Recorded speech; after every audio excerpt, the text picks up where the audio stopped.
Olha, o vírus Nipah vira e mexe aparece nas manchetes, não é? E aí, claro, surgem muitas dúvidas, um pouco de preocupação.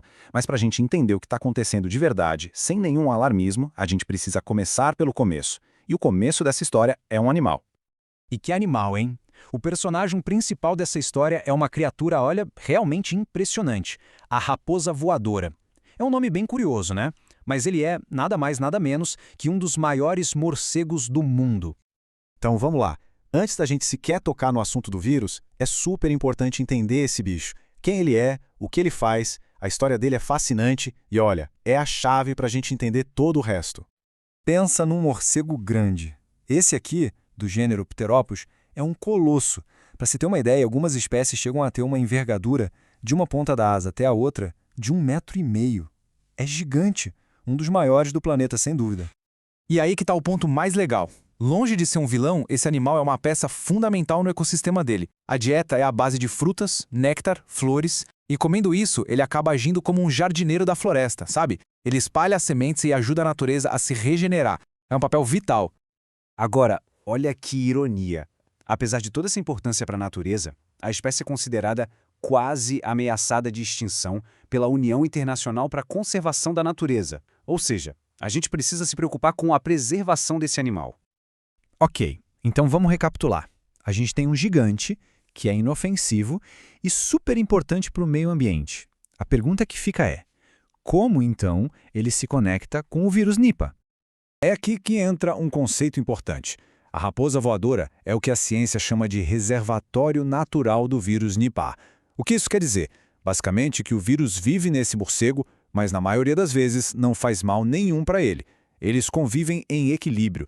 Isso, aliás, é uma coisa super comum na natureza. E aqui vem uma informação que é, talvez, a mais importante de todas para a gente aqui no Brasil.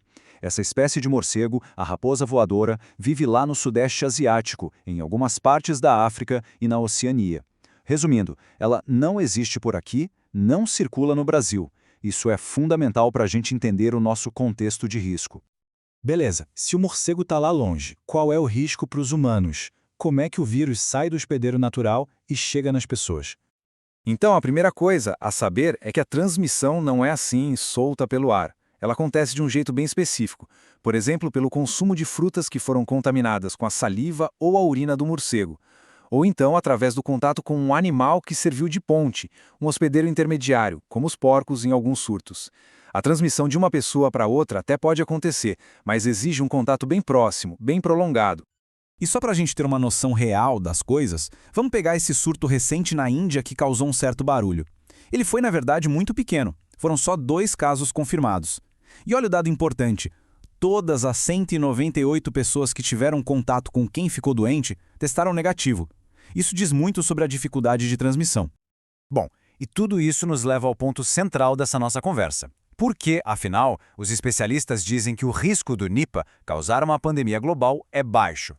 Essa comparação aqui ajuda a gente a entender tudo. É a diferença crucial. Diferente da Covid-19, o Nipah não se espalha com facilidade pelo ar, por tosse, por espirro. A transmissão precisa de um contato muito mais íntimo com fluidos corporais. Por outro lado, a gente vê que a letalidade dele é altíssima, muito maior. E essa alta letalidade nos leva a uma ideia que parece até um paradoxo, mas faz todo sentido. É o paradoxo da letalidade. Como o vírus é muito agressivo, ele acaba limitando a sua própria capacidade de se espalhar. Pensa bem, a pessoa infectada fica doente muito rápido e de forma muito grave. Com isso, ela tem menos tempo e menos oportunidade de passar o vírus adiante para muita gente. É exatamente o que os especialistas reforçam, né? A infecção pelo Nipah precisa desse contato mais íntimo, mais prolongado. Não é como os vírus respiratórios que a gente conheceu tão bem nos últimos anos. Ok, depois de entender tudo isso, qual deve ser a nossa postura diante de um vírus como o Nipah? A resposta, definitivamente, não é pânico. É informação e vigilância. Então a mensagem principal é a seguinte: o risco não é zero, claro, mas ele é baixo. É essencial monitorar, porque vírus podem sofrer mutações. E é exatamente isso que acontece. Existem protocolos de vigilância permanentes. Organizações de saúde no mundo todo, e aqui no Brasil também, estão sempre de olho nesses agentes. E tudo isso nos deixa com uma última reflexão. que talvez seja a mais profunda. A existência de vírus como Nipah mostra como a nossa saúde está completamente conectada à saúde do planeta. Proteger a biodiversidade, entender o nosso papel na natureza, no fim das contas, essa pode ser uma das nossas melhores ferramentas de prevenção. Fica aí a pergunta para a gente pensar.